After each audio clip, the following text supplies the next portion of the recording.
आकाशवाणी मुंबई. श्रोतेहो, आता आपण ऐकणार आहोत आठवणी स्वरलतेच्या.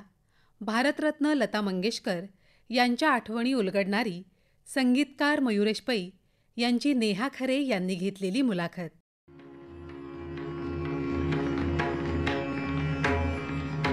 श्रोतेहो, लता मंगेशकर हे नाव प्रत्येक भारतीयाच्या मनावर, हृदयावर कोरलेलं आहे. आज आपण आठवणी स्वरलतेच्या उलगडणार आहोत आणि त्यासाठी आपण आमंत्रित केलं आहे मयुरेश सतीश पै यांना. मयुरेशजी नमस्कार. नमस्कार. उत्कृष्ट संगीतकार म्हणून ते परिचित आहेत. सुप्रसिद्ध गायक पंडित सुरेश वाडकर यांच्याकडे त्यांनी 10 वर्ष शास्त्रीय संगीताचं शिक्षण घेतलेलं आहे.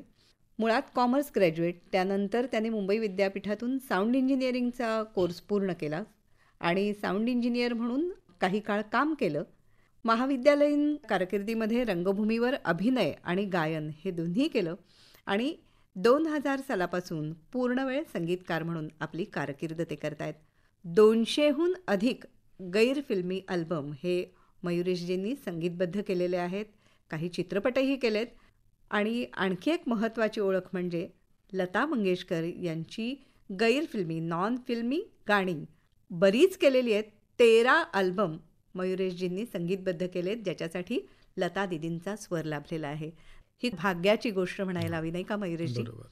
लता दिदींबरोबर काम करायला मिळणं आणि त्यांचा सहवास लाभणं दैवयोगच म्हणावा लागेल. हो, अगदी खरी गोष्ट आहे. तर दिदींची पहिली भेट कधी झाली तुमची? पहिली भेट माझी झाली 1997ला. त्यांचा प्रोग्राम होता अंधेरी स्पोर्ट्स कॉम्प्लेक्सला. तेव्हा आम्ही सगळे ऐकायला गेलो होतो आणि तेव्हा प्रोग्राम झाल्यावर त्या खाली आल्या तेव्हा आम्ही सगळे सुरेगींचे शिष्य म्हणून त्यांना नमस्कार करायला गेलो आणि तिकडे त्या समोरून चालत आल्या, सगळे पाया पडले. मला काही कळलंच नाही. मी फक्त ब्लँक होऊन त्यांच्याकडे बघत होतो की आपण म्हणतो ना की देव आला की आपण असं भेटू तसं भेटू, काय समोर आलं काय करणार. म्हणजे काही शुद्धच नव्हती, अक्षरशः असं भारावल्यासारखं बघत होतो.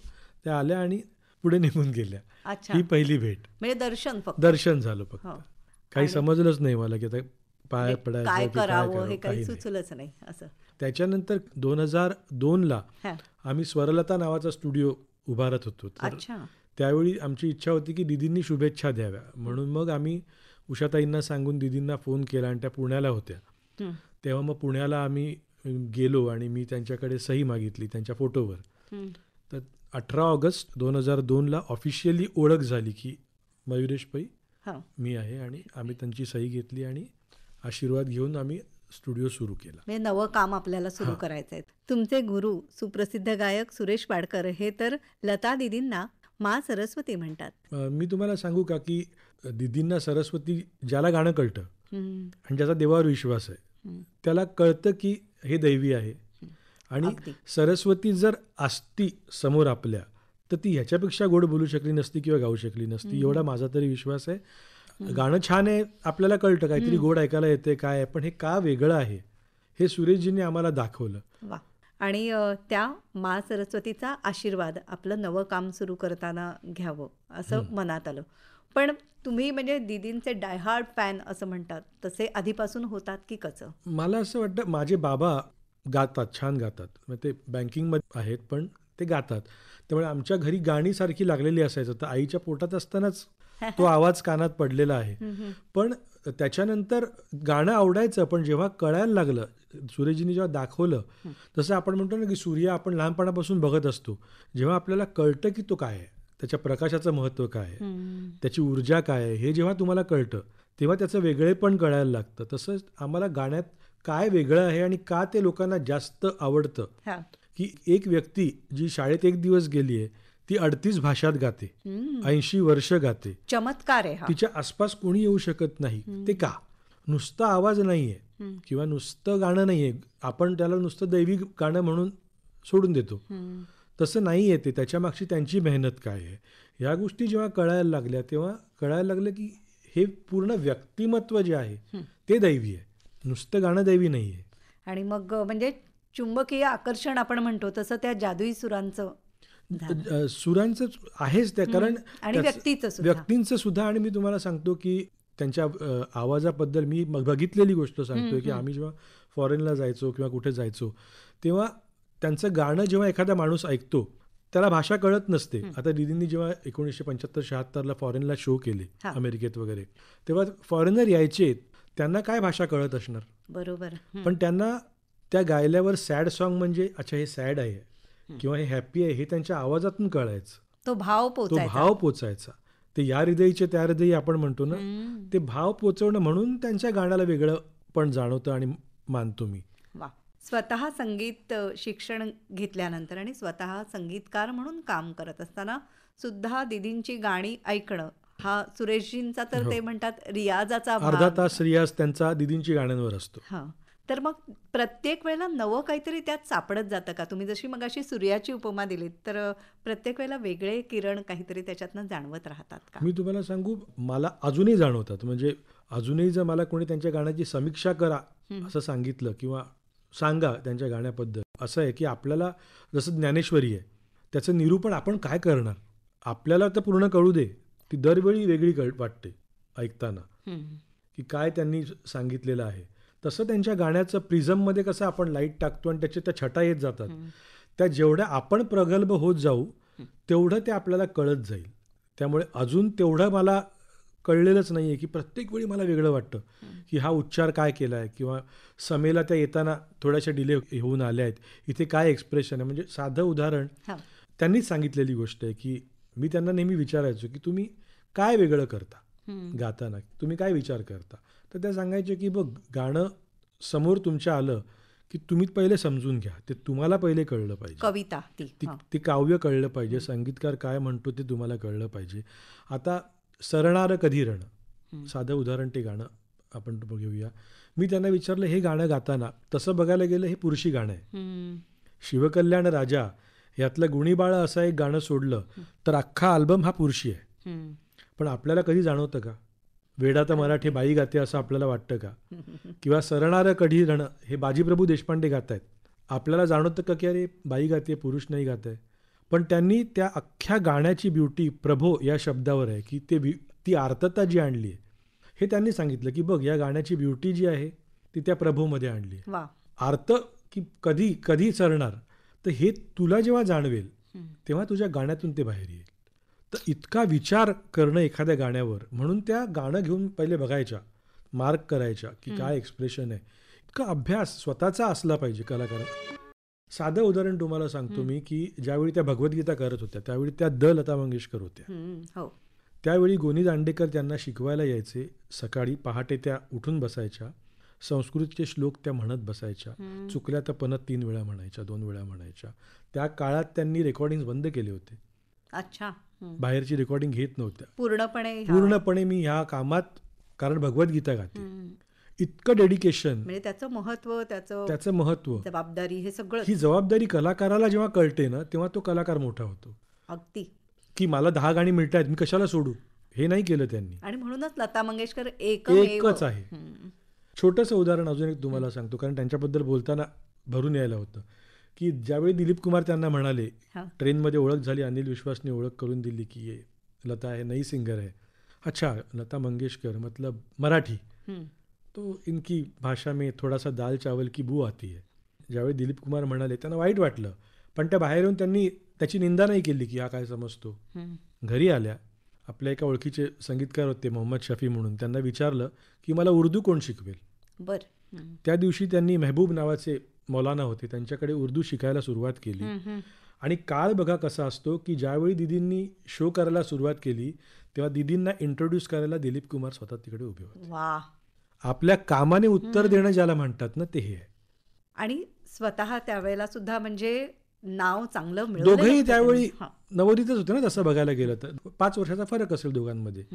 पण निंदा नाही केली. तुम्हाला दीदींकडून कुणाची कधीही निंदा झालेली ऐकणार नाही तुम्ही की ह्याच्याबद्दल वाईट बोलल्या, त्याच्याबद्दल वाईट बोलल्या. जितकी व्यक्ती मोठी होते तितकेच तिच्याविषयी काही वेळेला गैरसमज पसरवले जातात, अफवा पसरवल्या जातात, कधी कधी आक्षेप चुकीचे नोंदवले जातात.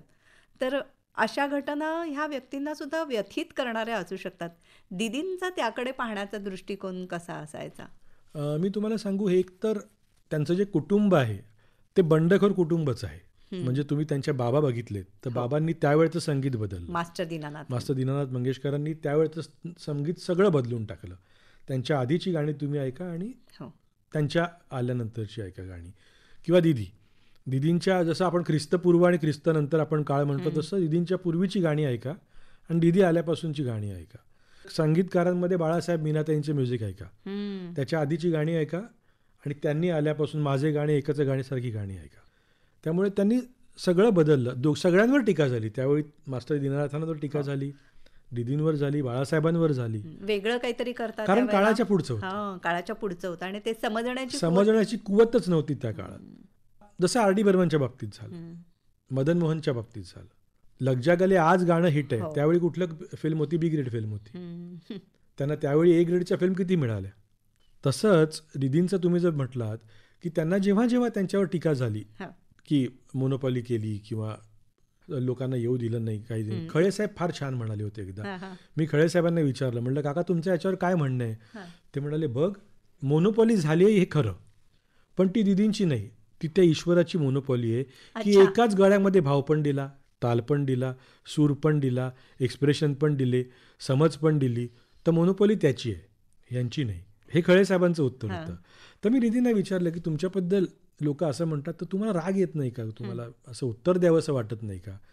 ते म्हणाले, एक गोष्ट लक्षात ठेव, जो तुमच्यावर प्रेम करतो ना त्याला तुमच्याबद्दल किती वाईट सांगितलं ना तरी फरक पडत नाही, तो तुमच्यावर प्रेम करेल. आणि जो तुमच्याबद्दल असूया बाळगतो किंवा जो तुमचा तिरस्कार करतो किंवा तुमचा मत्सर करतो त्याला तुमच्याबद्दल कितीही चांगलं सांगितलं तरी त्याला फरक पडत नाही, तो तेच करणार. मग जर दोघंही तेच करणार असतील तर आपण आपला जीव कशाला जाळायचा? आपण आपलं काम करत राहायचं आणि आपल्या कामाने उत्तर द्यायचं. किती कठीण आहे पण हे ना. म्हणजे जी व्यक्ती जिनी 5-6 फिल्म केल्या, त्यावेळी भालजींना म्युझिक डायरेक्टर मिळत नव्हता म्हणून त्यांनी केल्या, सगळे पिक्चर चालले, सगळी गाणी मराठीत आज पॉप्युलर आहेत. ज्यावेळी त्यांना त्याच्यानंतर हिंदीतून आली ऑफर की तुम्ही आनंद फिल्म करा, ते म्हणाले मी म्युझिक डायरेक्टर नाही आहे, मी हे असंच केलं आहे, मी माझं काम गाणं आहे, मी गाणंच करीन. हे करता येणं जे आहे ना, that is called Lata Mangeshkar. वा.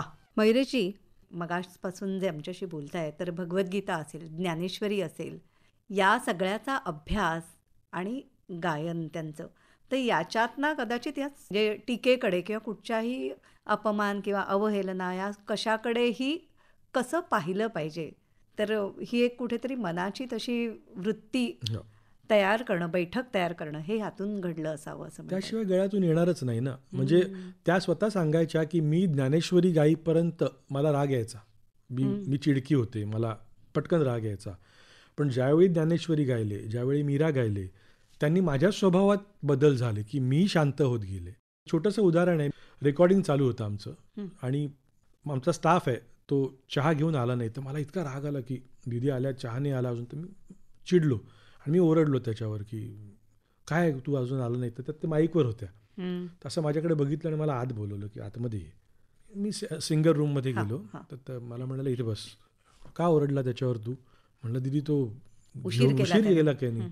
पण एक गोष्ट लक्षात ठेव, तो काय, तू काय, मी काय, आपण सगळे पोटासाठी काम करतो आणि पोटासाठी सगळे काम करतात, तेही तुझ्याकडे काम करतात पोटासाठी. तर कोणी छोटा मोठा हा भाव कधी ठेवू नकोस. सगळ्यांचा आत्मा जो आहे ना तो एकसारखाच असतो.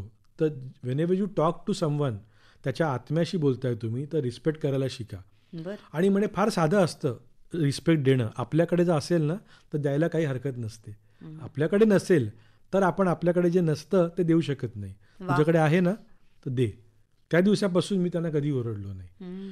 म्हणून मला असं वाटतं की गुरुकुल आपल्याकडे जे पूर्वी होतं ना, ते गुरुबरोबर तुम्हाला सानिध्य मिळतं, ह्या अशा गोष्टी शिकायला मिळतात. आणि त्यांच्या बोलण्यात चालण्यात ह्या गोष्टी असायच्या, म्हणजे ते तुम्हाला सांगायच्या नाही की आता हा असं करा, त्या आल्या आहेत. हे चहावाल्याचं उदाहरण वगैरे असं प्रत्यक्ष सांगण्याचं घडलं असेल, पण तुमच्या मनावर त्याचा परिणाम होत जातो की अरे आपण चुकलो, आपल्याला हे. तुम्ही जसं मगाशी म्हणालात त्यांच्या गाण्यात ना, त्यांच्या कामात ना उत्तर, तसं त्यांच्या सहवासात ना बऱ्याच गोष्टी शिकायला मिळाल्या असतील. त्यांनी कधीही त्यांच्या कुठल्याही स्टाफला अरे तुरे केलं नाही, कुणालाच नाही. अच्छा. अहो कोणी असेल तर अहो महेश इकडे या, अहो राजू इकडे या, असंच आदराने. त्या म्हणाले आदर द्या की, बिघडलं कुठे, काय काय प्रॉब्लेम काय आहे तुम्हाला. म्हणजे आणि ते सगळी भावंड, ते सगळेजण अहो जाऊच करतात. अगदी. 2003 ते 2021 पर्यंत तुम्हाला लता दीदींबरोबर काम करण्याचं भाग्य लाभलं. एकूण हे व्यक्तिमत्व कसं होतं, काय काय सांगाल आम्हाला? आता हे सांगणं म्हणजे समुद्र असा ओंजळीत घेऊन त्याच्याबद्दल बोलण्यासारखं होणार आहे. पण मी तुम्हाला सांगू, मला जर कोणी विचारलं की त्या गायिका म्हणून मोठ्या की माणूस म्हणून मोठ्या, तर मी माणूस म्हणून मोठ्या सांगेन. कारण जितकं त्रास, जितक्या हवेल्यांना किंवा मत्सर, असूया, तुम्हाला माहिती आहे की माणूस जेव्हा मोठा होत जातो तेव्हा त्याच्याबद्दल बोलणारे 10 लोक येतात, 100 होतात, कारण त्यांना ती जागा मिळत नाही. पण ती सगळी वेदना घेऊन त्यांच्यात कधीही ना असं निगेटिव्हिटी आली नाही, त्यांनी त्याला पॉझिटिव्हिटीनेच घेतलं. म्हणून त्यांच्या वागण्यात कुणाला असं अरे हाडतूड करणं किंवा वाईट बोलणं त्यांच्याकडे ते झालंच नाही. त्या बोलायच्याच नाहीत. जर त्यांना बोलायचं उत्तर नसेल द्यायचं तर त्या गप्प बसायच्या. पण वाईट बोलल्या किंवा एखाद्याची निंदा केली हे त्यांनी कधीही नाही केली. पण याच्यामागे एक गोष्ट अजून मला अशी वाटते की निंदक हा नेहमी आपल्या पाठी असतो, पुढे नसतो. त्यांच्या पुढे नव्हतंच कोणी. पाठच्याची निंदा कशाला माणूस करेल? म्हणजे लाईन वहीं से सुरू होती. बरोबर. तुम्ही म्हणालात की माणूस म्हणून फार मोठ्या वाटतात, तर असे काही प्रसंग आणखी तुम्ही अनुभवलेले, पाहिलेले? मी तुम्हाला सांगतो की रेकॉर्डिंग स्टुडिओत त्या आल्या तर बाहेर अगदी वॉचमन पासून प्रत्येकाची चौकशी करणं. बरं. की कसं आहे, कुणाच्या घरी काही. आता स्टुडिओमध्ये एक प्रबीर नावाचा मुलगा होता, त्याला हार्टचा त्रास सुरू झाला. यांना कळलं, यांनी त्याला पुण्याला नेऊन त्याच्या हॉस्पिटलमध्ये त्याचा सगळा खर्च केला. आणि त्या गुप्तदान करायच्या. म्हणजे परिस्थितीमुळे त्यांना शिकता आलं नाही, तर त्यांनी त्या काळात अनेक मुलांच्या शिक्षणाचा खर्च केलाय, पण कधीही कुणाला सांगितलं नाही. त्याची वाच्यता करायच्या नाहीत. आज आर्मी फंड असेल, CM फंड असेल, 1-1 करोड रुपये त्या द्यायच्या. पण हे नाही की मी केलं असं. तुम्हाला कधी सर्वात जास्त चॅरिटी शो करणारा एकमेव आर्टिस्ट आहे. बाकी तुम्ही कुठल्याही आर्टिस्टचं नाव घ्या आणि मला सांगा, तुम्हाला सापडणार नाही. दुसऱ्याला मदत करणं आणि पुन्हा ते गुप्तदान. मग त्या म्हणायचं सांगून काय करायचंय, केलं ना आपण, ठीक आहे. कारण त्यांचे वडील तसे होते. आणि एक गोष्ट मी तुम्हाला माझ्या अनुभवातून सांगतो की आई वडिलांवर प्रेम करणं हे त्यांच्यासारखं जमणार नाही कोणाला. आज माझ्या वयाची किंवा माझ्यापेक्षा लहान मुलं किती वेळा आई वडिलांचं नाव घेतात? खरंच प्रश्नच आहे. ही सगळी भावंड आज 90ला आहेत, त्यांचा दिवस वडिलांचं नाव घेतल्याशिवाय सुरू होत नाही आणि मावळतही नाही. कुठलंही काम त्या नेहमी मला सांगायचे की मी कुठलंही काम करते बाबांच्या नावाने करते, कारण मी विवेकानंदांची भक्त आहे ना, तर परमहंसांच्या नावाने सगळं होणार. म्हणजे इतकं त्यांनी जपून ठेवलं, वडिलांना जिवंत ठेवलंय त्यांनी अक्षरशः. आणि ह्यातून मला असं वाटतं की आपण आपली भक्ती ठेवली ना, तर परमेश्वर जो आपण म्हणतो ना की निर्माण होतो आपल्या दगडातून सुद्धा, इतकं त्यांची भक्ती होती की आई बाबा आहेत, त्यांनी नाही आहेत हे मानलंच नाही. आपल्याकडे जी भारतीय संस्कृतीची मूल्य आपण म्हणतो, ही मूल्य प्रत्यक्ष जगत होत्या त्या, असं म्हणता येईल. वडिलांना मेकअप आवडायचा नाही, त्यांनी शेवटपर्यंत मेकअप केला नाही कधी, किंवा लिपस्टिक लावली आहे आवडायचं नाही.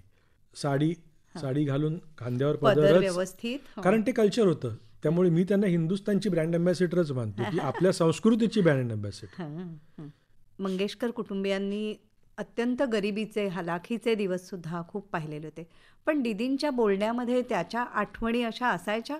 त्या खाजगीत बोलाय का तेव्हा सांगायच्या, पण सारखं नाही. त्यांचा एक रूल होता की आपलं दुःख लोकांना दाखवू नका, कारण लोक काय म्हणतील अरे अरे, आणि त्यांना अरे अरे आवडायचं नाही, कधीच नाही. She was strong. She was very strong. कारण आणि तेवढ्याच हळव्या होत्या. म्हणजे मी तुम्हाला उदाहरण देतो की त्यांना जर सांगितलं तुम्हाला आता की असं असं आहे, हे झालेत, आजार आहे, तुम्हाला कोविड झालाय, अच्छा, की घाबरलायत नाही. पण तुम्ही सांगा, त्यांना जर कळलं की एखाद्या कुत्र्याला दगड लागलाय खाली, त्यांना ताप यायचा. इतकं हळवं. किंवा त्यांच्या डोळ्यात अश्रू लोक तसं बघूच शकत नाहीत. पण तुम्ही छत्रपतींबद्दल बोला, तुम्ही विवेकानंदांबद्दल बोला, तुम्ही ज्ञानेश्वराबद्दल बोला, डोळे घळघळा घळा घळा घळा अश्रू यायला लागायचे. वेगळंच रसायन होतं ते. म्हणजे एकीकडे अत्यंत स्ट्रॉंग, की तुम्ही विचार करा की एक मुलगी 13 वर्षाची आहे, वडील गेलेत, ती उभी राहते वडील गेल्यावर आणि आईला विचारते की मला नोकरी कुठे मिळेल. बाकी ती रडत नाहीये. तिथे ती मोठी झाली. तिथून तिने 5 भावंड, आईच्या बहिणींची फॅमिली, यांना सगळ्यांचा सांभाळ केला. इंडस्ट्रीत आली, इंडस्ट्रीत कामं मिळतील नाही मिळणार याचा विचार न करता जे करेक्ट आहे त्याच्यासाठी उभी राहिली. त्यावेळी नावं नव्हती, हो. ॲक्ट्रेसची नावं यायची. हम्म. यांनी सांगितलं मग ठीक आहे ना, तुम्ही ॲक्ट्रेसची नावं द्या. हम्म. ती श्रोत्यांनी आकाशवाणीवरच त्यावेळी श्रोत्यांनी पत्र पाठवून ही कोण आहे म्हणून विचारलं, तेव्हा हे नाव आलं. रेकॉर्डवरती नाव रेकॉर्डवरती पहिल्यांदा नाव आलं गायकांची. गायकांची.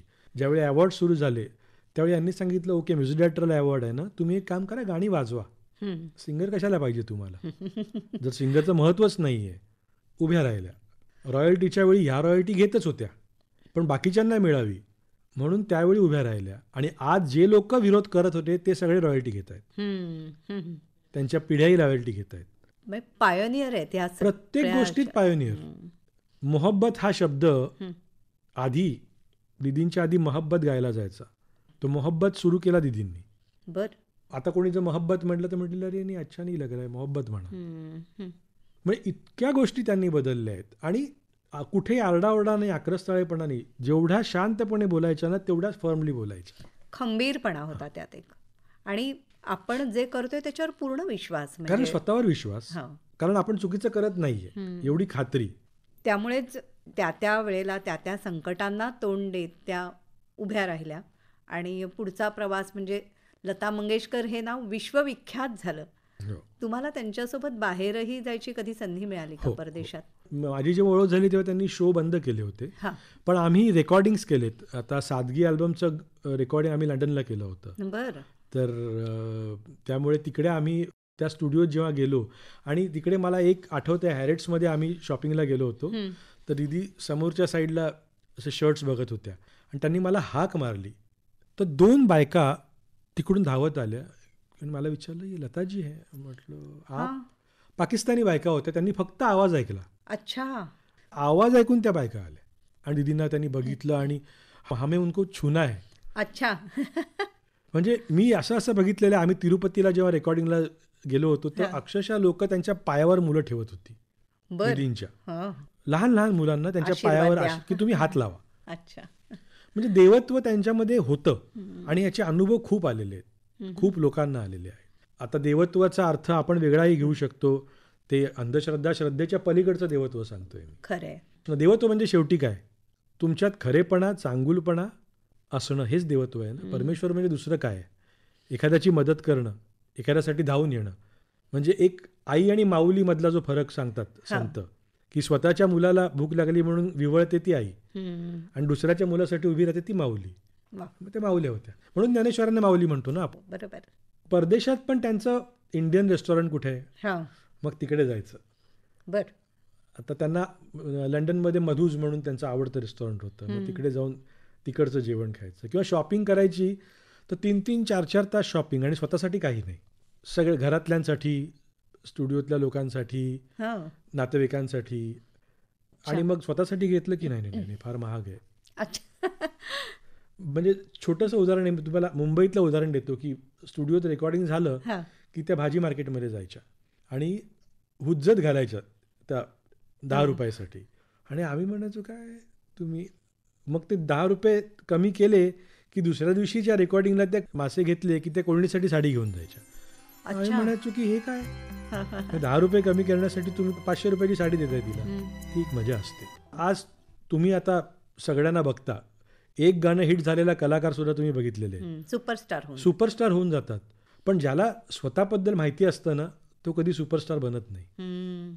आणि कुणी चांगली एखादी वस्तू, चांगली सेवा दिली तर त्याला ॲप्रिशिएट प्रत्येक वेळी ॲप्रिशिएट. कुणालाही म्युझिशियन्सना एकदा जाकीर बेना त्यांनी अंगठी काढून दिली होती हिऱ्याची. अच्छा. आवडलं म्हणून.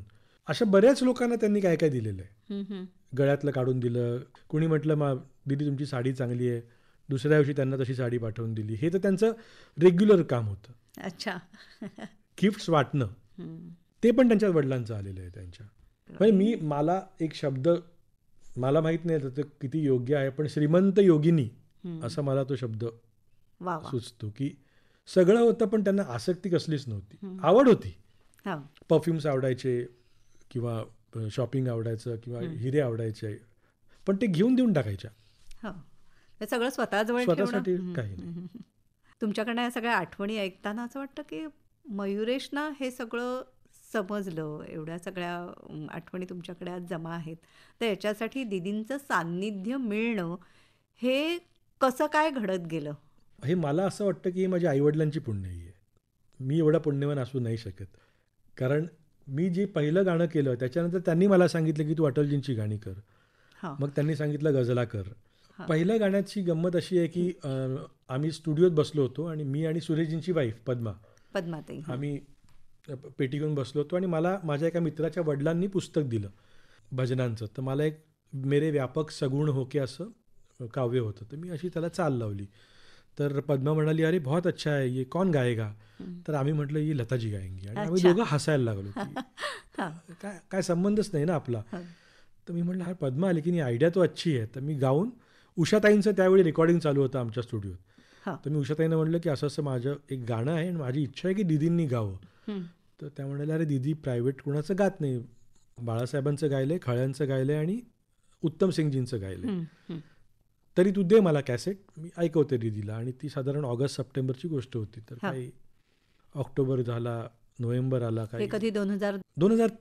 2002ला आम्ही स्टुडिओ सुरू केला. हां तर काही फोन नाही, काही नाही, काही नाही. मग त्यांना सारखं विचारायचो की काय झालं. म्हणे दीदीची कॅसेटच हरवली, परत कॅसेट दे. मग मी परत कॅसेट पाठवली. अच्छा. हां आणि ते आलं की आम्ही त्यांना विचारायचो काही बोलल्या का दीदी. हां नाही रे अजून नाही ऐकली असेल. हं. एक दिवस मी स्टुडिओत बसलेला असताना लँडलाईनवर फोन आला की मयुरेश पै आहेत का. तर मी हां. म्हटलं आवाज ऐकल्यावर मी जरा म्हटलं हो बोलतोय. तर मी लता मंगेशकर बोलतोय म्हणून. तर मला काही कळेच ना काय झालं. हं. तर मी विचारलं की हा दीदी बोला. तर मी तुमचं गाणं ऐकलं आहे, मी गाते आणि तुम्ही माझ्यासाठी अटलजींची गाणी करा. बर. तर मला काही कळलं नाही. मी सुरेशजींना फोन केला. म्हटलं हां. सुरेशजी असं असं मला फोन आला. त्यामुळे कोणतरी मजाक केला असेल तुझ्याबरोबर. दीदी तुला फोन करणार आणि सांगणार की गाणी कर. हां म्हटलं आला तर खरा. मग मी उषाताईंना फोन केला. हं. तर ते म्हणाला हो दीदी माझ्यासमोरच बसले आहेत, त्यांनी सांगितलं मी गाते. बर. तर ते पहिलं गाणं. हं. म्हणजे स्वतःला एक चिमटा हो, काढून पण बघणं मला तसं. कळतच नव्हतं की हे काय. हां आणि अच्छा. मग मी दीदींना नंतर विचारलं. म्हटलं दीदी तुम्ही कसं, तुम्हाला वाटलं. म्हणे मी गाणं ऐकलं आणि मला पण माहीत नाही मी तुला कसं सांगितलं की अटलजींची गाणी कर. हं, हं.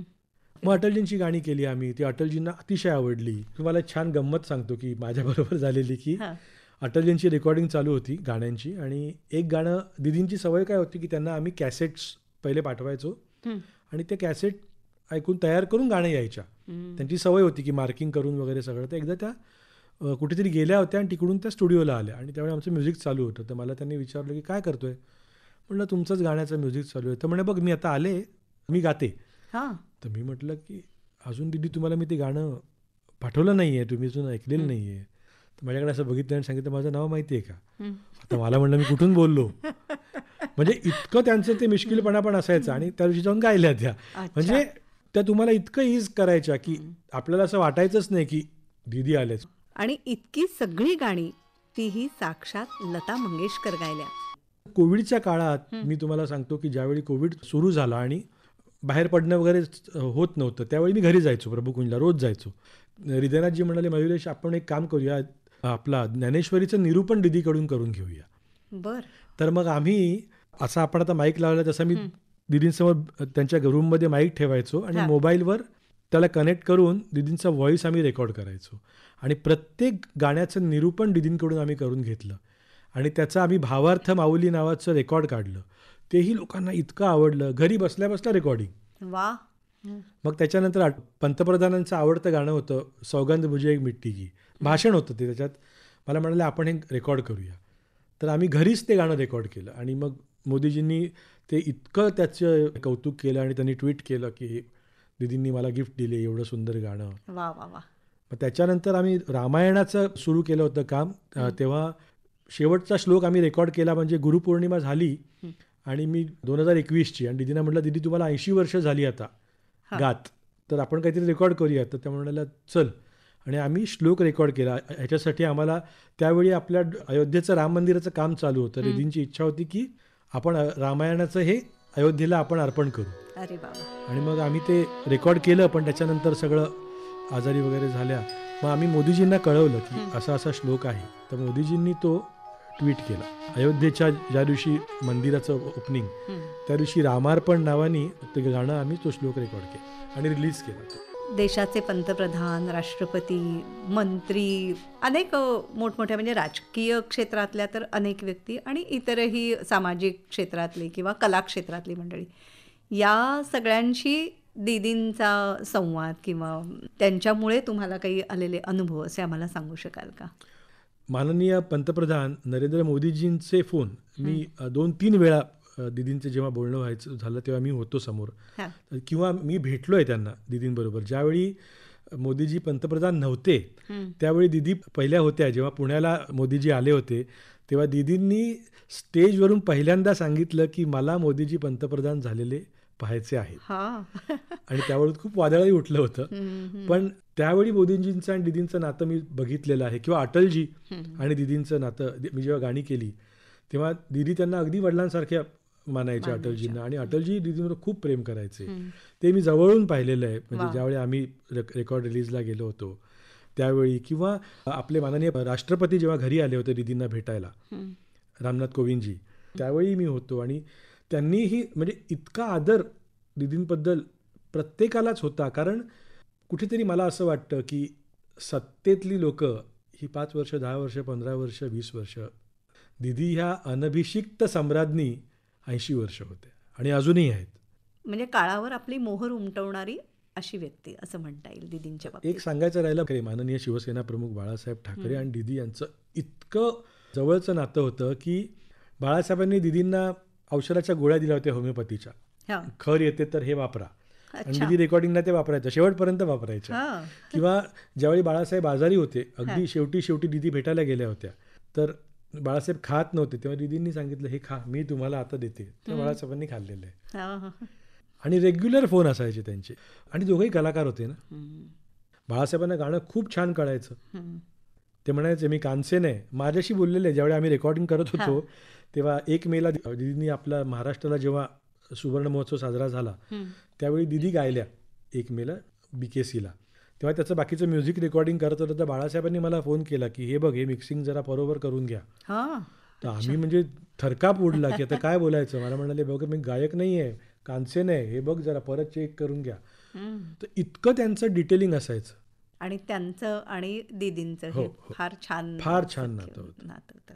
तुम्ही संगीतबद्ध केलेले 13 अल्बम ज्याच्यासाठी दीदी गायल्या आहेत, याच्यातल्या कोणत्या गाण्याने, कोणत्या रचनेने तुम्हाला सर्वाधिक समाधान दिलं आणि दीदींकडनं पण तशीच काही पावती मिळाली असेल? मी तुम्हाला सांगतो, मेरे साई दीदींचं अतिशय आवडतं होतं. दीदींचं अटलजींचं आम्ही जी गाणी केली त्यात क्या खोया क्या पाया म्हणून एक गाणं होतं, दीदींना फार आवडायचं. किंवा आओ मन की गाठे खोले म्हणून एक गाणं होतं, दीदींना ते अतिशय आवडायचं. अंधे खाबों को म्हणून सादगीमधलं एक गाणं होतं, ते दीदींना खूप आवडायचं. पण त्यांना गाणी सगळीच आवडली नाही तर गायच्याच नाहीत. हां, तेच मुळात त्यांना ते पटलं पडलं तरच गाणार. नाही तर गायच्या नाहीत त्या. किती वेळा आम्ही गाणी ऐकायचं, नको हे जरा अजून एक कर. आणि त्या चालींमध्ये पण सांगायच्या की हे जरा बघ आता असं कर, हे पण सांगायच्या, सुचवायच्या काय. म्हणजे हनुमान चालीसा जेव्हा आम्ही करत होतो तेव्हा त्याला सुरुवातीला फेडीन ठेव की लांबून लोक वाजवत येत आहेत, गात येत आहेत, असं ऐकू येऊ दे. म्हणजे त्यांचे सजेशन पण असे यायचे की ते कळायचं की काय आहे. मग त्याच्यानंतर सादगी म्हणून आम्ही गझलचा अल्बम केला, जो जावेद अख्तर आणि दीदी आणि मी आम्ही आणि फरज शहजाद असं आम्ही केला. मग त्याच्यानंतर गणपतीची गाणी केली. मग तिरुपतीचं काम होतं, तिरुपतीची अन्नमाचार्यांची संकीर्तनं केली. मग जैनांचं भक्तांबर केलं. मग सरहदे नावाचा अल्बम केला ज्यात दीदी आणि मेहदी हसनचं ड्युएट, किंवा गुलाम अली गायलेत माझ्याकडे, सोनू निगमजी, सुरेशजी, हरिहरन, सगळे जवळजवळ 10-12 आर्टिस्ट गायले. मग अशी गाणी होत गेली. मग मी फिल्म केल्या तेव्हा त्यात दीदी गायल्या. मयुरेशजी, तुमची गाणी गाण्यासाठी दीदींनी होकार देणं ही खरं तर भाग्याची गोष्ट आहे. आणि 1-2 गाणी नाही तर एकामागून एक 13 अल्बम तुम्ही केले. तर कसं घडत गेलं? म्हणजे पहिला प्रोजेक्ट झाल्यानंतर दुसरा प्रोजेक्ट, त्याच्यामध्ये काही काळ गेला असेल ना? नाही, ॲक्च्युली असं करत असायचो आणि ते संपताना आता तू हनुमान चालीसा कर जरा. अच्छा. मग मी हनुमान चालीसा केला. मग एका दिवसात त्यांनी ते रेकॉर्ड करून टाकलं. असं आम्ही करत गेलो. म्हणजे तो असा मंतरलेला काळ होता माझ्यासाठी. आश्चर्यकारक वाटतं हे. 19 वर्षात 13 अल्बम. तुमची भेट जी झाली ती साधारण 2002च्या नंतर. म्हणजे त्या 75च्या होत्या मी भेटलो. म्हणजे त्यावेळेला म्हणजे प्रसिद्धीच्या, कर्तृत्वाच्या सगळ्या शिखरावर दीदी ऑलरेडी होत्या. म्हणजे एक छोटंसं उदाहरण आहे की 22 जून नावाची फिल्म आहे, मुक्ता बर्वे आणि चिन्मय मांडलेकरची. त्या दीदीची गाणी होती आणि एक ड्युएट होतं त्याच्यामध्ये. तर म्युझिक रेकॉर्डिंग चालू होतं तर हृदयनाथजींनी मला विचारलं, जरा मुखडा. हा. तर मी असंच गुणगुणलो. तर त्यांनी जे सिंगर होते त्यांना सांगितलं की ते गाणं आता मयुरेश गातोय म्हणून. आणि मला म्हणाले की मी तुला गाऊन देतो, मला उद्या पुण्याला जायचं आहे, तू गाऊन ठेव गाणं, ते रिदींचं पार्ट आपण करू आल्यावर. तर रिदींनी सांगितलं की एक बाळ, मी एक काम करते, तू जातोय ना तर मी येते याच्या डबिंगला. आणि दुसऱ्या दिवशी उषाताई, मीनाताई आणि दीदी माझ्या डबिंगला येऊन बसल्या. मी दीदींना म्हटलं तुम्ही जरा साईडला बसा, मी रेकॉर्डिंगला सांगितलं मला दिसू नको ते, कारण समोर असे बसल्यावर काय गाणार. तर तिकडून त्या मला हसत होत्या आणि मला म्हणत होत्या, का आता तुम्ही संगीतकार आहात ना, सिंगर्सना तुम्ही सजेशन देता ना, आता मी देते तुम्हाला. म्हणजे इतकं खेळकरपणे त्या तुमच्याशी वागायच्या की ते दडपण येऊच शकत नाही माणसाला, कुणालाच नाही. आणि त्या पहिले आल्यावर तिकडच्या लोकांशी बोलायच्या आणि त्यांना नॉर्मलाइज करायच्या. नाही, म्हणजे त्या इतक्या ग्रेट सिंगर, एवढ्या मोठ्या थोर गायिका त्यावेळेला होत्या आणि तुम्ही नौखे होतात त्यांच्या तुलनेने. तर त्यांनी तुम्हाला छान प्रोत्साहन पण दिलं प्रत्येक वेळी आणि चांगला प्रतिसाद पण देत. म्हणजे आम्ही जेव्हा बंगाली गाणी केली, मी त्याच्यात सलीलांची कविता मी म्युझिक केलं आणि दीदी गायल्या 19-20 वर्षानंतर, सलीलांच्या नंतर. तर त्या अल्बममध्ये त्यांनी मला गायला लावलं की तू पण गा. म्हटलं नाही, तुमचा सोलो अल्बम, लोक तुमचा अल्बम मागतायत बंगाली, मला कोण विचारणार. नाही म्हणे तू गा. आणि 2 गाणी मला त्यांनी जबरदस्ती गायला लावली. ही संधी देणं आहे ना ही. आणि माझं प्रोनाऊन्सिएशन वगैरे बरोबर आहे की नाही ते सगळं बघून तू गा. आणि माझी गाणी ठेवली, ती चालली, लोकांना आवडली.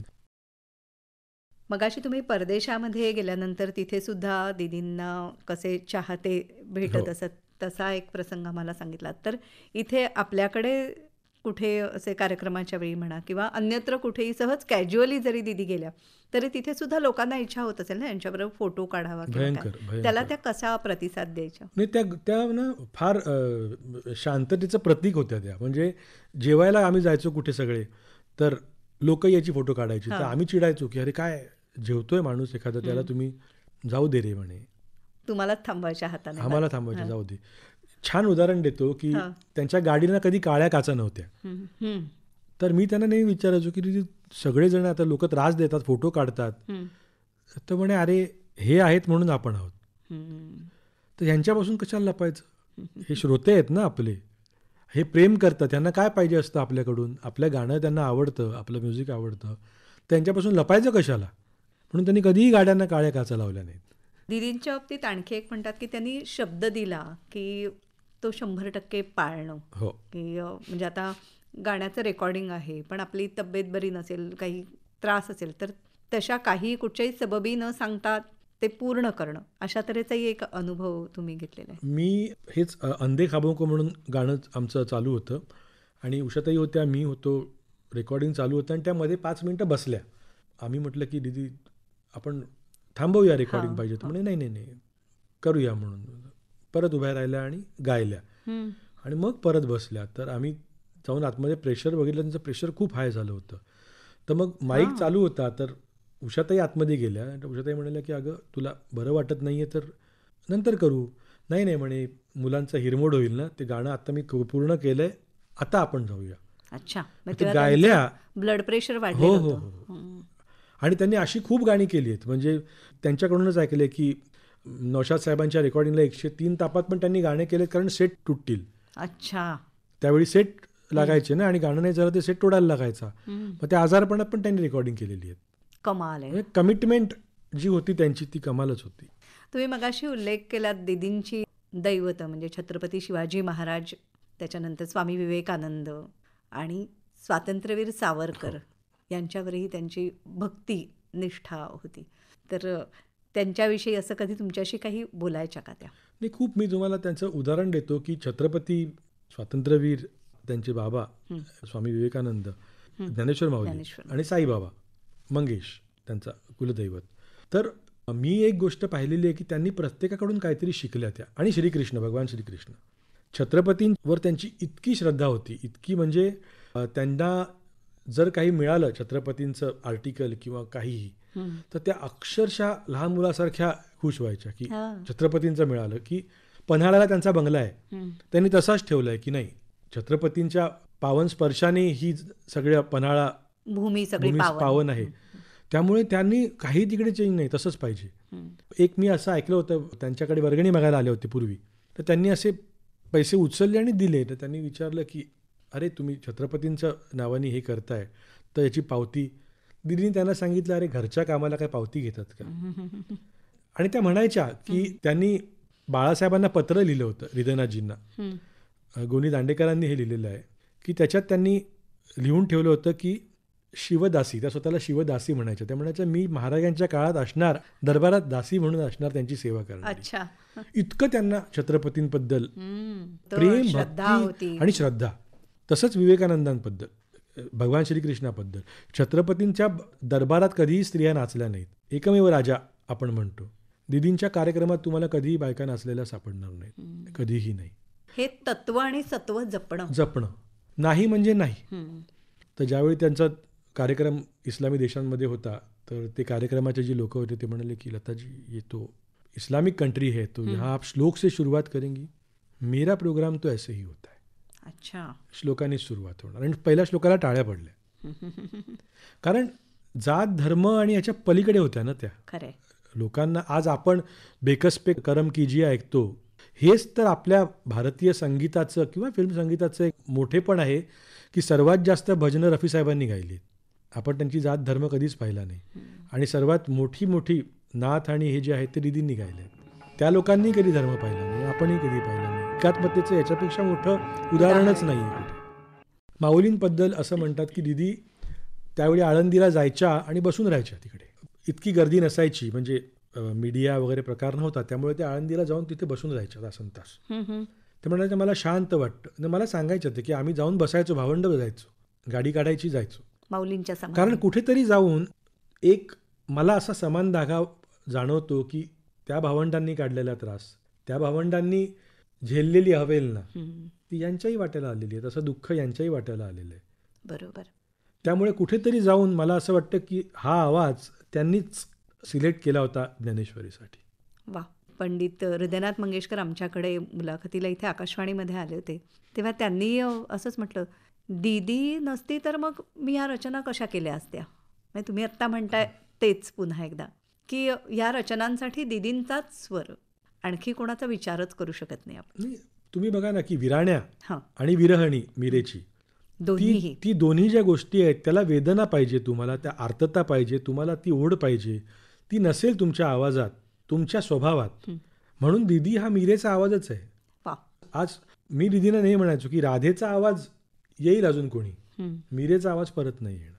की ती जी आहे डिवोशन, ते जे डेडिकेशन आहे ते कुठून येणार. आणि कुठेतरी जाऊन मला असं वाटतं की त्यांच्यामध्ये एक लहान मुलगी शेवटपर्यंत राहिली, कारण 12व्या वर्षी ती अचानक मोठी झाली बाबा गेल्यावर. इतकी खेळकर मुलगी, जी लहानपणी त्यांचे किस्से तुम्ही मीनाताईंनी पण तुम्हाला सांगितलेले असतील. छोटंसं उदाहरण सांगतो. हे लोक लहान होते, सुलोचना दीदी 15-16 वर्षाचे असतील या 12-13 वर्षाचे असतील. तर यांना तिकडचे मॅनेजर त्रास द्यायचे. तर नागपंचमीला यांनी एका वाटीत दूध आणि सुट्टे पैसे एका टेबलावर पाठवून दिले. तो खजील झाला की त्याला कळलं की आपण चुकतोय. किंवा शहनाईचं रेकॉर्डिंग चालू असेल तर हे लोक जाऊन चिंचा खायचे की त्याला वाजवताना त्रास व्हावा. इतकी खेळकर मुलं. सडनली ती मोठेपण पण आलं, तिथून त्या भावंडांची आई झाल्या. मीनाताईंनी पुस्तकाचं नाव मोठी तिची सावली ठेवलंय. की त्या मोठ्या ज्या झाल्या ते लहानपण कुठेतरी त्यांच्यामध्ये निरागसता ते राहिली. आणि म्हणून कदाचित असं असेल की 80व्या वर्षी किंवा 84व्या वर्षी सुद्धा त्यांनी मुक्ता बर्वेसाठी प्लेबॅक केला, तेव्हा तो अवखळपणा त्यांच्या आवाजात होता. तो निरागसपण त्यांनी जपलं. वा. एकीकडे ही निरागसता त्यांनी जपली आणि त्याच वेळेला त्यांची थोरवी सुद्धा आपल्याला स्तिमित करणारी अशी होती. तर स्वातंत्र्यवीर सावरकर यांच्यावर सुद्धा दीदींची प्रचंड निष्ठा होती. स्वातंत्र्यवीर सावरकर यांच्यावर दीदींची निष्ठा, दीदींच्या वडिलांची निष्ठा होती. कारण दीदींचे वडील अतिशय भक्त होते. आणि लहानपणची अशी आठवण दीदी सांगत होत्या, मला एकदा सांगितली त्यांनी की त्यावेळी हरिजन वस्तीत सावरकर जेवायला गेले होते आणि मास्टर दीनानाथ मंगेशकर दीदींचे बाबा आणि दीदींना घेऊन गेले ते की चल तू पण चल जेवायला. म्हणजे हा संस्कार तेव्हाचा संस्कार आहे. म्हणजे 1935-38च्या काळची गोष्ट असेल ती. तिथपासून तो संस्कार त्यांच्यात रुजवला गेलेला आहे. आणि सावरकरांचे उपकार आपल्यावर फार वेगळे आहेत की ज्यावेळी स्वातंत्र्य लढा चालू झाला आणि नंतर दीदी देशभक्तीपर त्याच्यामध्ये स्वतःला वाहून घ्यायला ठरवलं दीदींनी, तर दीदींनी जाऊन सावरकरांना सांगितलं हो, की की मला आता तुमच्या तुमच्या कार्यात यायचंय, मी हां. माझं सगळं सोडून येते. तर ते म्हणाले, माझं कार्य आहे ते ठीक आहे, चालू आहे, तू जे करतेयस ते पण फार मोठं कार्य आहे, तू तुझ्या कार्यात जा, तुझी गरज आहे. आणि कदाचित सावरकर हे म्हटले नसते तर दीदी आज आपल्यासाठी गायलाच नसत्या. आणि अजूनही ज्यावेळी सावरकरांविरुद्ध ज्या वेळी गोष्टी घडल्या त्यावेळी दीदी नेहमीच उभ्या राहिल्या. आम्ही सावरकर भक्त आहोत आणि राहणार, आणि ते स्पष्टपणे आणि त्यांनी स्पष्टपणे त्याचं कधी त्यांनी लपवलं नाही. मयुरेशजी, तुम्ही दीदींच्या आठवणी सांगताना सतत मी बघते पूर्णपणे भारावलेले आहात तुम्ही, आणि तुम्हाला त्या दीदी जणू दिसतायत प्रत्येक आठवण सांगताना असं जाणवतंय. दीदींच्या या आठवणी, त्यांचं संगीत जे आहे, त्यांचं गायन जे आहे, त्या दृष्टीने तो अक्षय ठेवा आपल्याकडे आहेच.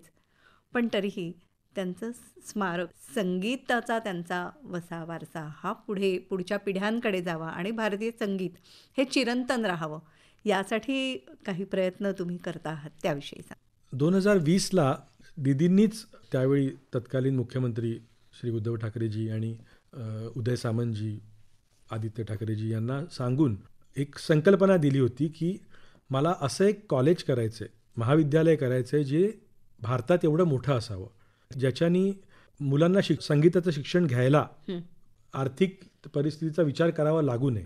तर त्यावेळी सुरू झालं काम, आणि दीदी असताना मग काही कारणांनी थांबलं. मग आताचे मुख्यमंत्री आपले एकनाथ शिंदेजी आणि उदय सामंतजी या सगळ्यांनी मदत करून आता सांताक्रूजला, कलिना येथे भव्य असं महाविद्यालय सुरू होत आहे. त्याचं बांधकामही आता सुरू होतं आहे. म्हणजे मला वाटतं एशियातलं सर्वात मोठं कॉलेज आपलं होईल.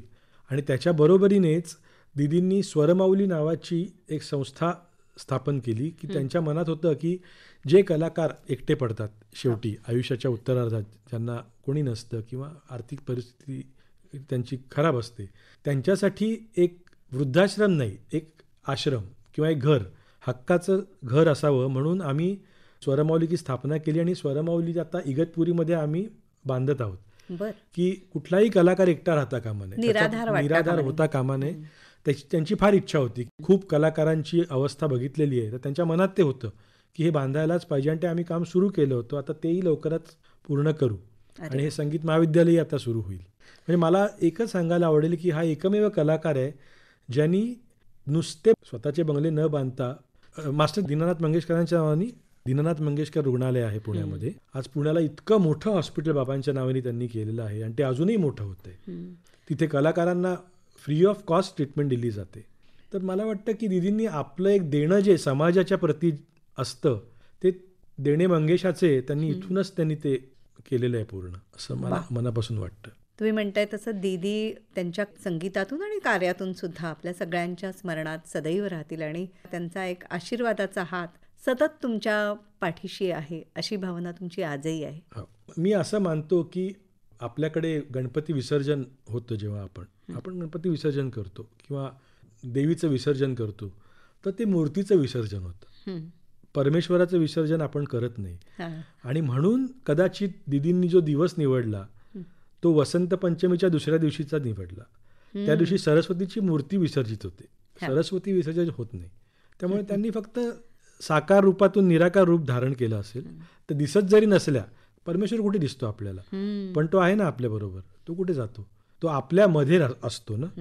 तर मला असं वाटतं की त्या कुठल्याही कलाकारांनी जर मनापासून आपली कलेची सेवा केली ना, तर त्या त्याच्यामध्ये पण आहेत, त्या कुठे जात नाहीत. वा, मयुरेश सतीश पै, आपण इथे आलात आणि आठवणी स्वरलतेच्या एकामागून एक अशा सहज उलगडत गेल्या. आज खूप छान वाटतंय. ह्या सगळ्या आठवणी आपल्या रसिक श्रोत्यांनाही निश्चितच आवडतील असा विश्वास वाटतो. तुम्ही इथे आलात, आभार मानते. नमस्कार. धन्यवाद.